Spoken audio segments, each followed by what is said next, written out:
Hi, I welcome you all to my YouTube channel Current Car Affairs.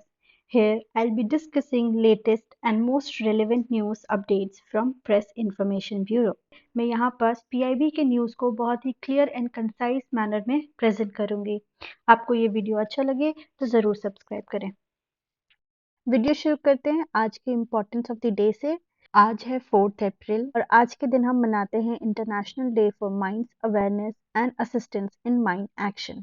This day was declared by general assembly on 8 दिसंबर इन 2005 और इसका M है एक awareness create करना about land mines और seek assistance for mind action. Mind action work is like humanitarian add और कुछ developmental studies जो कि ये लैंड माइंस को रिमूव करने का काम करता है और ये जो सोशल इकोनॉमिक और you can say environmental exploitation जो होता है ये माइंस के वजह से उसको रिड्यूस करने की कोशिश करता है। इस साल की थीम है mind action can not wait. जब माइंड एक्शन की बात हो रही है तो we should also see district mineral foundation. तो ये न्यूज में क्यों है that 23 state government have established DMF in total 626 district. तो अभी टोटल डिस्ट्रिक्ट कितनी है इंडिया में? सो एज ऑफ अगस्त 2022 हमारे पास टोटल डिस्ट्रिक्ट है 766 और पर अगर सेंसस 2011 की बात करें तो सेंसस के अकॉर्डिंग हमारा डिस्ट्रिक्ट था 640। ठीक है, तो ये काफी बढ़ गया है। तो इसमें हम अभी ये पढ़ते हैं that section 19 B of MMDR act. तो ये एमएमडीआर क्या है? Mine mineral development regulation amendment act 2015 में आई हुई थी। इसी एक्ट के अंदर सेक्शन 9 बी एम्पावर करता है स्टेट गवर्नमेंट को to establish district mineral foundation trust in all the district affected by mining for the benefit of the people and areas affected by mining activities. Alright, then the state government shall by notification establish a trust as a non-profit body। तो ये जो DMF होगा वो एक non-profit body होगा और fund is collected at the district level। तो आप ये समझ सकते हैं कि एक सोशल कॉज है for those people who can be affected by this mining activities, क्योंकि जहाँ पर माइनिंग एक्टिविटीज होती है वहाँ पर हाई पोल्यूशन रहता है, साउंड पोल्यूशन होता रहता है, there is a contamination of ground water. काफ़ी सारे केमिकल्स एमिट होते हैं माइनिंग प्रोसेसेस से जिससे लोगों में अस्थमा की प्रॉब्लम बहुत ज़्यादा होती है। So these are some of the causes of mining activities और इसी के इफेक्ट को मिनिमाइज करने के लिए वी हैव दिस डीएमएफ। तो ये जो डीएमएफ है इसमें पैसे आते कहाँ से, ये फंड कैसे कलेक्ट करता है? तो दिस इज लाइक जो 10% जो भी लैंड एरिया माइनिंग लीज के लिए दी जाती है, तो जिनको दी जाती है वो माइनर्स गवर्नमेंट को उसकी रॉयल्टी पे करते हैं।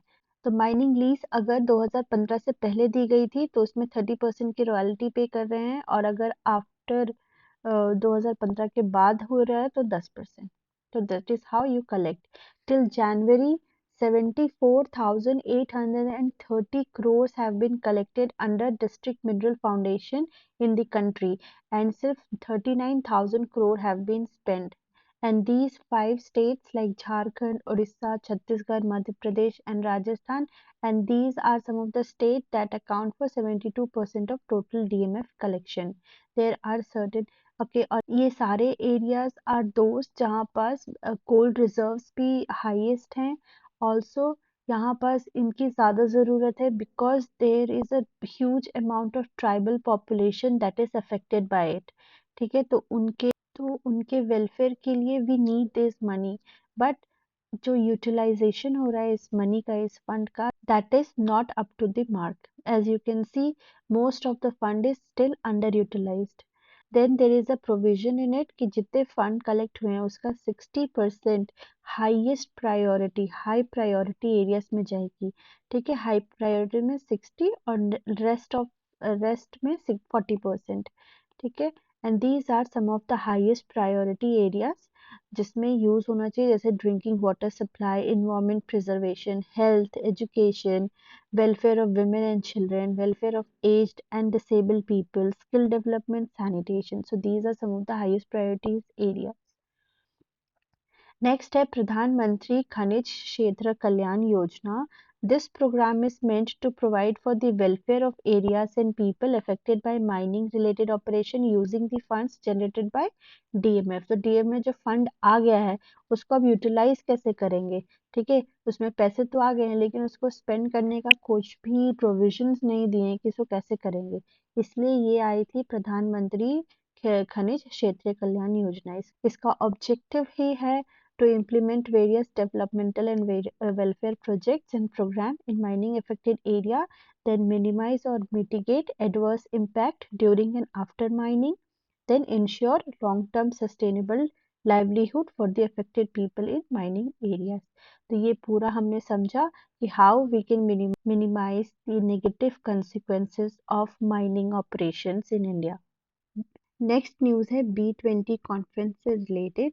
न्यूज़ में क्यों है दैट कोहिमा नागालैंड, ठीक है, नागालैंड एक नॉर्थ ईस्टर्न स्टेट है, वो होस्ट कर रहे हैं fourth B20 conference of north east region from 4th to 6th अप्रैल को. ये फोर्थ क्यों बोल रहा है, because already 3 times north east region में हो चुका है और वो हुआ था इम्फाल में, देन एजवाल में, देन गैंगटॉक में. And this is the fourth time they are hosting this B20 conference in the Northeast region. B20 क्या है, तो it is a official G20 dialogue forum representing the global business community. तो इसमें जो बहुत सारी कंपनीज है, बिजनेस ऑर्गेनाइजेशंस हैं, वो सब एक जगह आके जो इकोनॉमी से रिलेटेड, बिजनेस से रिलेटेड है इश्यूज, उनको डिस्कस करते हैं. इस साल the chair of B20 India is N. Chandrasekharan. He is a chairman of Tata Sons and he is going to lead the business agenda during G20 presidency. तो ये आप बहुत अच्छे से याद रखना कि ये जो B20 के जो चेयर हैं वो हैं N. चंद्रशेखरन. और देन नॉर्थ ईस्ट रीजन जो है वो प्राइम मिनिस्टर के काफ़ी प्रायोरिटी एरियाज में से एक है. And he is trying to build opportunities in northeastern state. He has realized that northeast में काफी potential है, opportunities हैं. That is why he is bringing all these opportunities of businesses to northeast India. Next news है G20 Empower. Empower stands for Empowerment and Progression of Women's Economic Representation. ठीक है, काफी self explanatory है ये. So second G20 Empower meeting of Ministry of Women and Child Development to be held from 4th to 6th April. और ये कहाँ हो रही है, तो त्रिवनंतपुरम केरल में हो रही है. And this is the second meeting of G20 Empower. तो ये है क्या, सो it is an alliance of G20 business leaders and governments that aim to accelerate women's leadership and empowerment in private sectors. इस साल का थीम है women's empowerment, a win-win for equity and economy. और इस and it will be chaired by Dr. Sangeeta Reddy. So she is Dr. Sangeeta Reddy and ये MD हैं Apollo hospital की and she'll be the chairman of this G20 Empower. Next news will discuss about per capita income in rural and urban areas. ये per capita income होता क्या है, so it is the average income earned per person in a given area. इसको calculate करते हैं total income, ठीक है, total income by total population. It's not people in work force, ठीक है, या labour force. It's like total population. इसको calculate करने के लिए यूज करेंगे. न्यूज़ क्या है that government compiles estimates of rural and urban income in terms of per capita net value added only in the base year of GDP, जो कि अभी 2011 to 12. तो ये बेस ईयर है. बेस ईयर का मतलब होता है कि एक पर्टिकुलर ईयर जब से हमें वो चीज़ को कैलकुलेट करनी है. ठीक है, एक टाइम पीरियड होता है जिसको हम एक बेस की तरह ले सकते हैं जहां से आगे तक की चीज़ों को हम कैलकुलेट कर सकें. सो ये पर कैपिटा रूरल एरिया के लिए कितना है, 40,925 और अर्बन के लिए है 98,435. Next news is related to indigenous defense production. So with focus on Atmanirbhar Bharat, efforts made to achieve self-reliance, value of defense production has increased in last 3 years. Okay, because हमारा aim है आत्मनिर्भरता. We have decided to produce our defense products indigenously within the country. ठीक है. और ये जो हमारा process है इसको प्रोड्यूस करने का, दैट इज इंक्रीजिंग. सो इसका वैल्यू भी अगर देखेंगे तो it is increasing at a very accelerated speed. Indigenisation of defence sector, इसका मतलब क्या होता है? So process of developing, producing defence technology, equipments, weapon system within the boundary of this country without relying imports from other countries. ठीक है. सब हम अपने कंट्री में ही प्रोड्यूस करने की कोशिश कर रहे हैं. This is called indigenisation of defence sector. Government has taken several policy initiative in fast few years under Make in India program and brought reforms to encourage indigenous designs, development, manufacture of defense equipment in the country, and thereby reducing defense equipments. And this is all possible because we have tried really hard. जो make in India programme है उसके अंदर we tried to make designs. हमने खुद ही manufacture किए हैं कई सारे equipments and defence equipments. At the same time At the same time, we have developed several other defense equipments. If you see here, so we have developed this Dhanush, which is an artillery gun system, then Tejas, which is a light combat aircraft, then INS Kalvari, Akash, that is a surface to air missile system, Arjun, जो कि एक battle tank है, then we have also developed medium bulletproof vehicle.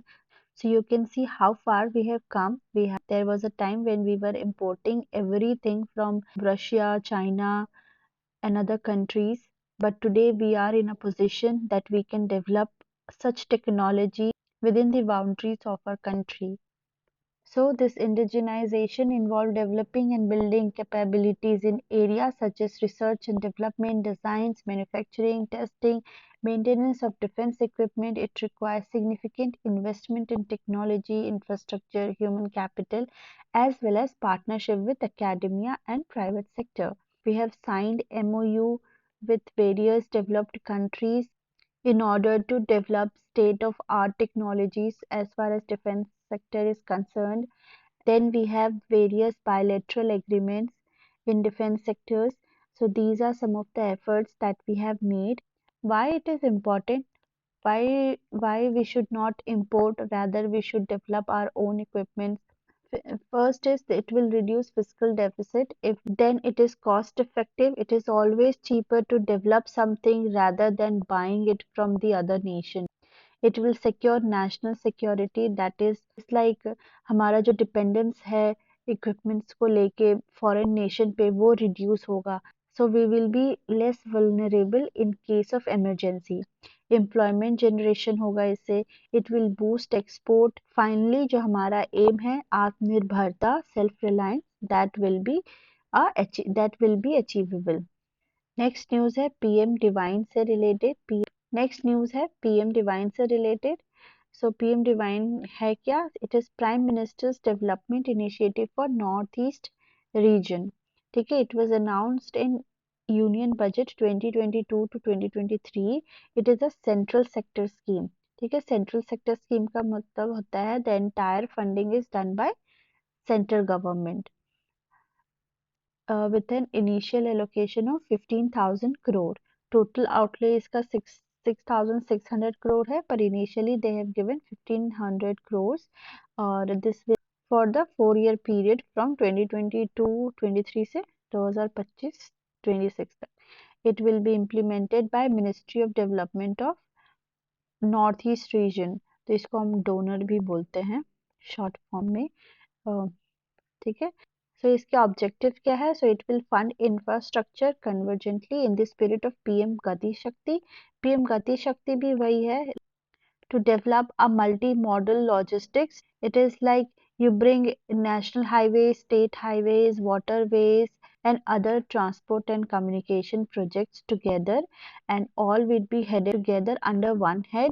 And यहाँ पर it's not just one ministry, but a combination of 6 ministries and several other departments will come together. They will share the work, they will cooperate, and ये सब help करेगा ये जो logistic cost है उसको reduce करने में. Then it will support social development projects based on felt need of the northeastern region. ठीक है, सोशल डेवलपमेंट प्रोजेक्ट्स हो गए, जैसे सैनिटेशन का काम हो गया, स्कूल्स हो गए, हॉस्पिटल्स हो गए, क्लीन ड्रिंकिंग वाटर हो गया, ये सारे चीज. Enable livelihood activities for youth and women, and lastly it will fill some development gaps in various sectors. Next news है Eravikulam national park get fernarium. News में क्यों है? So Eravikulam national park has a new attraction, जो कि एक फर्नेरियम, जो कि उन लोगों ने पार्क के अंदर बनाई हुई है. ठीक है, ठीक है. फर्नेरियम क्या होता है? It's a type of botanical garden, या फिर कह लो greenhouse that specialises in cultivating and displaying various species of ferns. Fern basically एक एपिफाइटिक फैमिली से बिलोंग है, जो कि एक पेड़ के सहारे उगता है. एंड ये जो सपोर्ट है that is merely for physical support. There is a difference between epiphytic and parasitic plants. For example, for example, epiphytes mostly grow on other plants for physical support but do not depend on its nutrition, whereas parasitic are the organisms which live in and on other organisms and they derive their food from the host. ठीक है, and they do not harm the host. They may harm but cannot kill. ठीक है. So why these epiphytes or ferns are important? So they grow in a soilless condition. Okay, so ये काफी important हो जाता है because they do their own photosynthesis. So जब अभी हम climate change की बात कर रहे हैं, तो इस टाइम पे ऐसे टाइप के plants are priority. Then this type of biological interaction is also known as commensalism. So commensalism is a biological interaction जिसमें एक organism को benefit होता है और एक organism unaffected होता है. और यहाँ पर क्या है कि एक जो ferns हैं वो इस पेड़ के सहारे ग्रो तो कर रहे हैं लेकिन इनको हार्म नहीं कर रहे हैं. ठीक है, ये अनअफेक्टेड है, इसको कोई फायदा या नुकसान नहीं हो रहा है, पर इसको फायदा हो रहा है. So this is commensalism.